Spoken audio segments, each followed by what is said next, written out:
had a lot of support out here today, and we really appreciate that. It's just a shame we weren't able to come out and play good football today. And so, but there's no excuses, no explanations. We give Washington credit. You know, they're very well coached. They outplayed us today in all three phases. We're gonna learn a lot from it. We're gonna show up tomorrow ready to work, and we're gonna have a better football team next week. So I'll open it up for questions.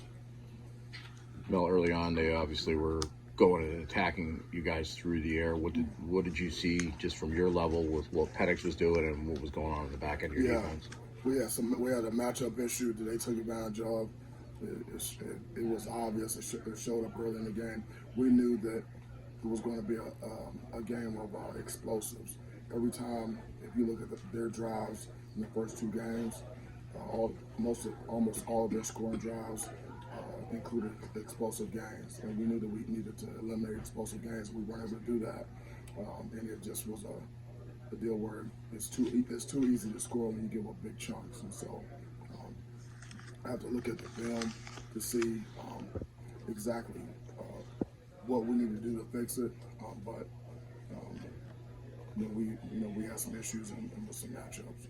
How difficult was it with that quarterback and the 2 or 3 receiving threats that they could present to you as a defense? How difficult was that challenge? Yeah, it was difficult. We weren't able to hit the quarterback enough, and we weren't able to put enough pressure on him.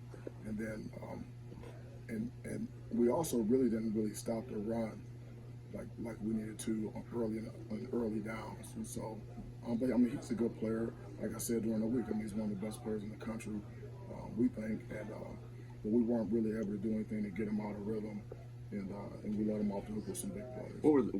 As you went to the second half, is there anything as you know you have a matchup problem that you can do to try to just change it up to give them a different look or anything? Yeah, we did that, but it's at that point, you got you're playing to win as well.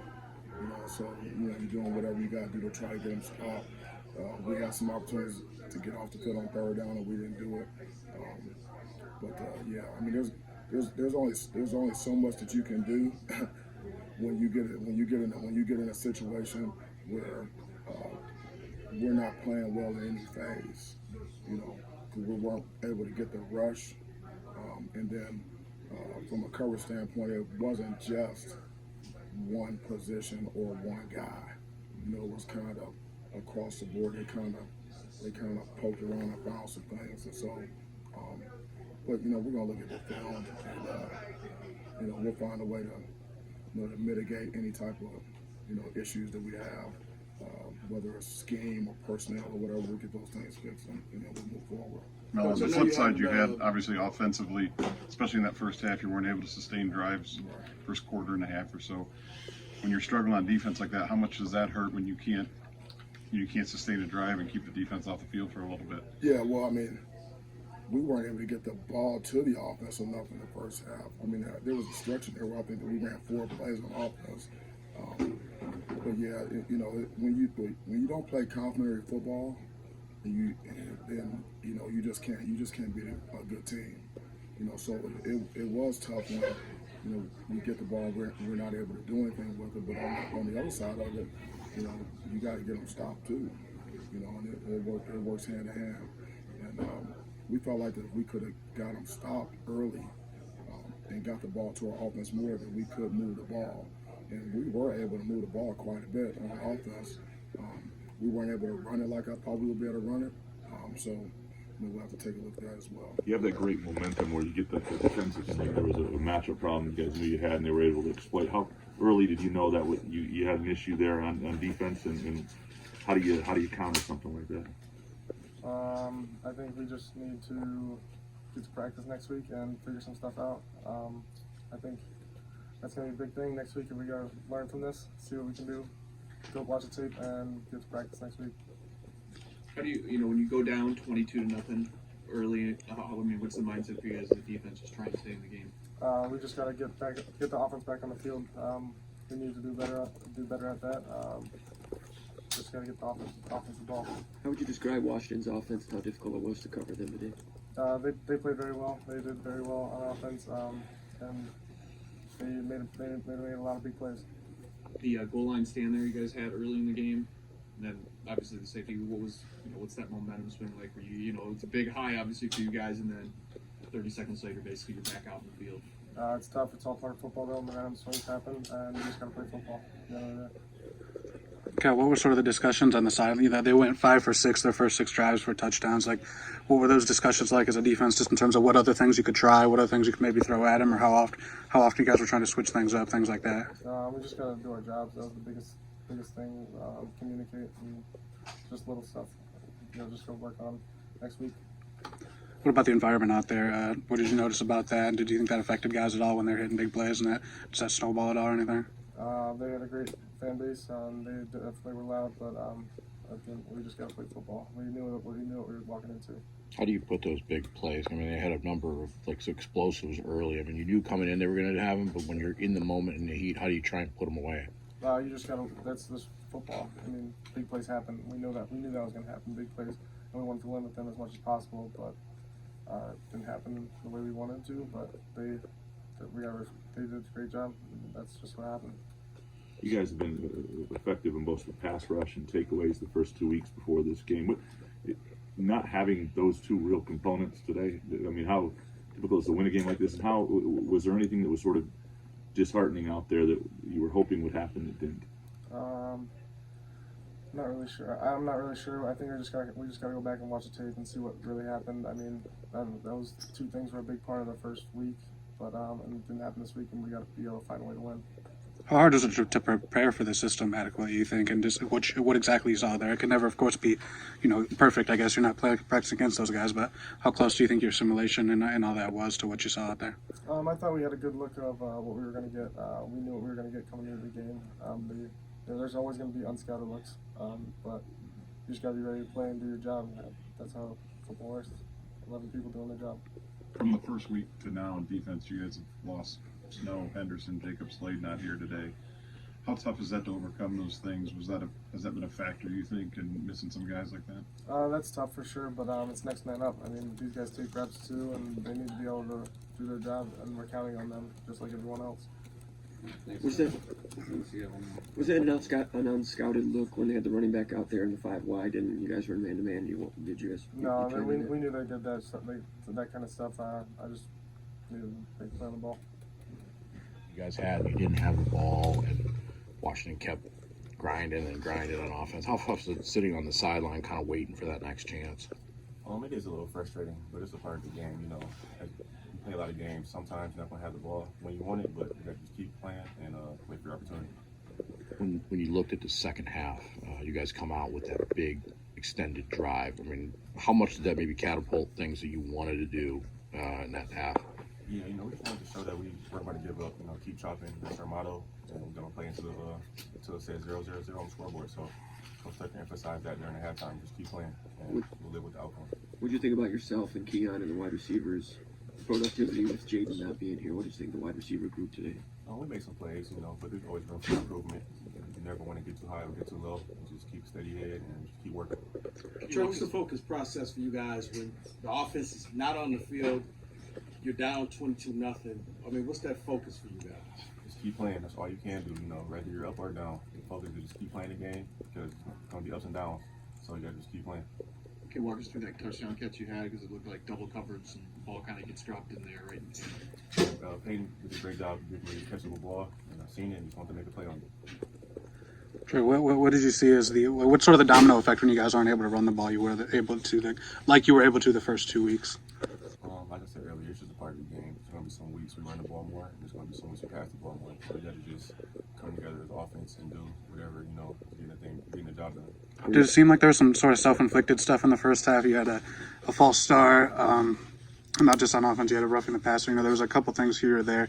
There's a miscommunication in the backfield once twice. Did it seem like early on you guys were maybe in your own way a little bit as well? Definitely, a couple of penalties stopped us from doing what we wanted to do, along with the crowd noise. It was a great atmosphere, for Washington tonight. That did slow us down in the beginning. What do you think about Peyton Thorne? You guys are mounting to come back. He lowered his shoulder and took a hit on a 3rd down play trying to get a 1st down. What was he like in the huddle? What did you think about him today? He's one of the toughest guys I know. No matter what's going on, he's going to always play the game the right way. And I really like having a quarterback like that. You're sitting here, tomorrow you start prepping for the Big Ten season. How do you guys, what are the conversations that you want to have on the plane back, and then tomorrow as you kind of put this behind and move forward? First and foremost, we got to clean up the film and learn from our mistakes. There was also some good plays out there that we made, so just keep the good things and learn from the mistakes. But now our focus is on Minnesota. You've been in all kinds of post-game locker rooms, the whole spectrum. Trey, how would you describe this one and what the mood was in there? Just keep your head up. It's a long season. Everything we want is still on the table in terms of the Big Ten. So just taking it one game at a time. Could you guys feel Jaden's absence out there, like in terms of the looks you were getting or anything like that? I mean, missing one of your top players is always going to cause some effect, but it's always going to be the next man up. So you guys have to step up and make plays. Can you talk about how personally disappointing it is to lose the first loss of the season to you? What are your thoughts on that? Well, as a competitor, you never want to lose, but it is a part of the game. Things don't always go as you want them to go, and you got to learn from it and just keep your head up, keep moving. What do you think you guys learned about yourselves in this one? That we don't quit. No matter the score, we're going to keep playing, and that's all you can ask for from your teammates. Guys not giving up and playing until the end, no matter the outcome. Just execute. That's all we got in our mind. Go out there and execute and do what we can. Move the ball and get them on the end zone. So that's about all we were talking about. What's the domino effect, Peyton, of when you guys aren't able to run the ball? The way you were able to the first couple games. Sometimes there's kind of two parts of the offense. There's the run game and the pass game, and those intertwine. So it all works together. And so you got to just find a way to get down the field and get the ball in the end zone. Did you see anything specific, I guess, with the run game? Was it one thing over and over? Was it different things all across the board? Like what? We'll have to watch the film to kind of figure out what it was. A lot of times my back's turned to the play, hand it off, so I don't really see it every time. But, talking on the sideline, we saw a couple of things. What kind of things did you see with Washington's front? It looked like they were getting staggered pressure at you in different times, like when you would set up, when you would, even though they didn't get home a lot, it seemed like they were around you quite a bit. Yeah, they got good players. They brought a couple of things that we hadn't seen on film from them. And, they played hard. They did a good job. And, like I said, they got good players and good coaches over there, too. So, How do you feel you guys adjusted in the second half? Because it looked like that first drive you were able to put some things together. Yeah, absolutely. We talked at halftime. I think we had to have 4 drives, and one of them was one play. Unfortunately, that ended in a safety. And we felt like we shot ourselves in the foot on 2 of them. And then the other drive, we went down and scored and possessed the ball for a while. So just wanted to come out there and execute, like I said earlier. And, I thought we did that at times in the second half. I feel like they had an answer to everyone. Every time you guys, it seemed like you guys got some momentum. You got the goal line stand, then there's a safety. You can score late in the first half, and they go right back down and put one on board. Yeah, 2 great defensive stands for us. At the goal line. Then we come out and obviously have the safety, and then the second one come out and throw an interception, which it's not it's not going to win you games. So just have to be better on that. And the momentum swings. We got momentum 2 times and we handed it right back to them. So that wasn't good enough. Is there any value in the second half that you guys put together when you get it back within somewhat striking distance and you sort of the fight that was there and whatnot? Yeah, that's something we pride ourselves on. Our program is that we're never going to give up. I think that people that watch us, they can say that, and so that's something that we want to every week and every year that we play. We want to say that we got a resilient team, and I think that we had that this year. I think we showed that we're going to play till the end, and unfortunately, we ran out of time. So you didn't have obviously you didn't have Jaden, and I'm wondering, but it seemed like when you needed somebody for a go-to guy for a while, you had guys like Keon step up, Daniel stepped up, and Kimo. What did you learn about those guys and sort of your relationship growing with those guys? Where was there any steps that were made today? Yeah, I thought Trey Mosley played well today too. He had some big catches today, and so between those 3 guys, I thought we had a few guys step up today, and it was good to see. I love those guys, and they came to play today, and I'm just proud that what they put out there today. They played hard and they played tough. Trey talked about the noise affecting things early, I guess. How long did it take to kind of adjust to that? And was it throughout the game a factor? Was it calls? Was it communication up front? What do you think it was? Yeah, you know, obviously it was loud, but I thought we did a pretty good job communicating, honestly. You know, up front, I didn't feel like we had any confusion on the first, I think it was the first drive. Obviously, you know, me and the back were on the same page, and so that was a communication issue. After that, we got it fixed, and so yeah, you know, I didn't think it affected us too crazy much. It was a good atmosphere, and their fans came out, they showed out, but I thought that we handled it pretty well. All right, thanks, guys.